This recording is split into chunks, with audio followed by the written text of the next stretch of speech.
फालतू अंग्रेजी का रौब मत झाड़िए किसी पर। मुझे बहुत सारे लोग ऐसे मूर्ख मिलते हैं, वो अंग्रेजी में बात करते हैं, मराठी आती है फिर भी अंग्रेजी में बोलते हैं, हो Rajiv Dixit she is my missus. मैं पूछता हूँ really she is your Mrs?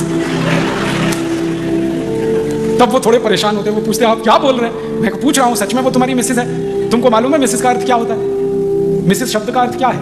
England में और यूरोप में एक बड़ी खराब परंपरा है, वो आपको अच्छी नहीं लगेगी सुनने में, लेकिन मैं बताना चाहता हूँ। परंपरा यह है कि कोई भी स्त्री और कोई भी पुरुष एक के साथ पूरे जीवन में नहीं रह सकता।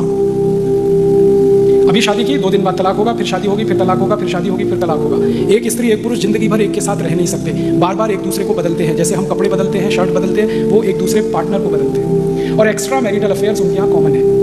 कोई पति पत्नी है, अकेले एक दूसरे से संतुष्ट नहीं होंगे, उनके रिश्ते दूसरों के साथ भी होंगे। एक महिला कम से कम 10-15 पुरुषों के साथ सोएगी रात को, एक पुरुष 10-15 महिलाओं के साथ रात को सोएगा। ये हजारों साल पुरानी उनकी परंपरा है। अब इसमें होता क्या है, पत्नी तो एक ही है और पति तो एक ही है, तो पत्नी और पति तो एक एक है, लेकिन बाकी जिनके साथ आप बिस्तर में सो रहे हैं वो सब मिस्टर एंड मिसेस होते हैं। मिसेस का माने होता है धर्म पत्नी को छोड़कर कोई भी स्त्री जिसके साथ आप रात को बिस्तर में सो सके, वो सब मिसेस होती है। और यहाँ अच्छी खासी धर्म पत्नी को हम मिसेस बनाने में लगे हुए हो, she is my Mrs.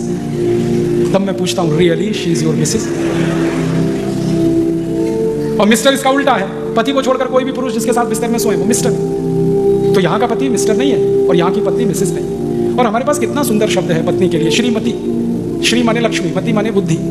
Saraswati और लक्ष्मी दोनों एक साथ, वो श्रीमती, वो मिसेस नहीं। आप मत बोलिए ये शब्द का, मिस्टर भी मत बोलिए। और सबसे खराब शब्द अंग्रेजी का है मैडम। हम अक्सर बोलते रहते हैं मैडम मैडम मैडम। मैडम जानते हैं कौन होती है?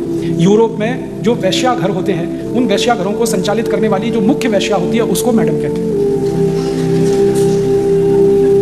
और यहाँ हम अपनी बहन को मैडम कह देते हैं, अपनी पत्नी को मैडम कह देते हैं, किसी को भी मैडम कह देते हैं। और यहाँ की स्त्रियां मैडम कहलवाती हैं, मैडम बोल। इतना दिमाग खराब है। मेरी आपको हाथ जोड़कर विनती है कि जिन अंग्रेजी शब्दों के अर्थ आप नहीं जानते, कृपया करके उनको मत इस्तेमाल करिए, नहीं तो बहुत मुश्किल आती है। क्यों फालतू में? हमारे पास या तो मराठी शब्द ना हो तो हम अंग्रेजी में बोल रहे हैं, या हिंदी में शब्द ना हो, या संस्कृत में ना हो। दुनिया के सबसे ज्यादा शब्द तो संस्कृत में। जो भाषा में धातु रूप और शब्द रूप दोनों अलग अलग होते हैं, उस भाषा में करोड़ों शब्द बन सकते हैं। और अंग्रेजी में धातु रूप और शब्द रूप अलग अलग नहीं है, इसलिए शब्दों की संख्या सबसे कम अंग्रेजी में ही है। अंग्रेजी से अच्छी तो फ्रेंच है। फ्रेंच में धातु रूप अलग है, शब्द रूप अलग है। जैसे संस्कृत में है वैसे ही फ्रेंच में। और एक बार एक फ्रेंच विद्वान से मैंने पूछा, आपने ये फ्रेंच बनाई कहाँ से? शब्द रूप अलग, धातु रूप अलग। उन्होंने कहा संस्कृत की नकल करके। तो फ्रेंच संस्कृत से निकली, जर्मन संस्कृत में से निकली, तो हम संस्कृति क्यों ना सीखें फिर, जो सारी भाषाओं की माँ है?